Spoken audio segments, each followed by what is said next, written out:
ఇటువరకు ఎవరి సంతానం మనం? దేవుని సంతానం. ఎప్పుడైతే మీ మనసులోకి తిరుగుబాటు స్వభావం వచ్చిందో వెంటనే దేవుడు అంటున్నాడు ఏమని?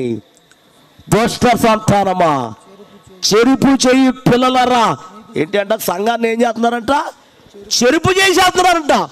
ఒక్కరు వెళ్తే చాలు, ఒక్కరు సంఘాన్ని పాడు చేసేస్తాడు. ఆడిని ఏం చేయాలంటే పొగ వేయాలి. పొగ ఏం వేయాలండి? పొగ వేస్తా ఉంటాడు ఆడు. నాకంటే ఎవడు చేయడం ఇక్కడ సంఘంలోనా? ఆడు పెద్ద పెత్తనం అది. ఆడికి ఈ రోజు వారం వారం ఏం వేయాలి? ఏం వేయాలి ఆడికి? తెరువు నోరు తెరువు. ఒక ఆవిడ ఉంటుంది, పెద్ద భక్తురాలు ఆవిడ. అయ్యి బాబోయ్, ఆవిడ భక్తి బాబోయ్ అసలు రిలీజ్ చేసేద్దాం ఆవిడ. ఆవిడకి ఏం వేయాలి? పొగ. సంఘంలో ఉన్న వాళ్ళందరూ పొగ. ఈయన వేయలేక చచ్చిపోతాడు. ఈయన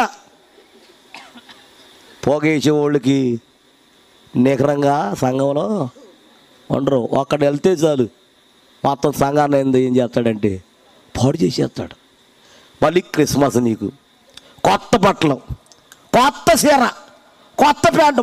నిన్న ఒకడు ప్యాంట్ వేసాడు. ఆడిని కాకేసాను. బాబు ఎంత ఈ ప్యాంట్ అన్నాను. 24,000 అంటండి. అది ఎంతండి? మొత్తం ఇవన్నీ ఏంటి ఇటు చెప్పరండి. ఇవన్నీ ఏంటి?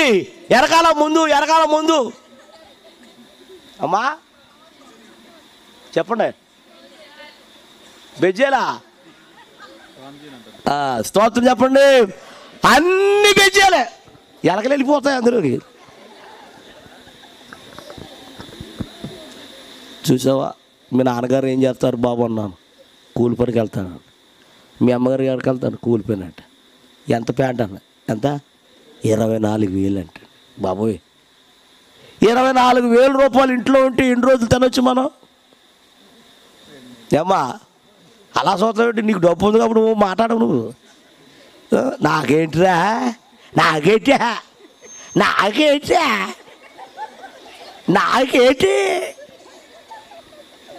జాగ్రత్త. రెచ్చిపోకు, తగ్గించుకో. గర్వం ఉండకు. గర్వం ఏం చేస్తుంది? నోరు తెరువు, నాశనానికి, పతనము. గర్వం నీలోకి ఎప్పుడు కూడా రాకూడదు. వచ్చిందా నీలో పతనానికి దారి. చాలా తగ్గించుకోవాలి.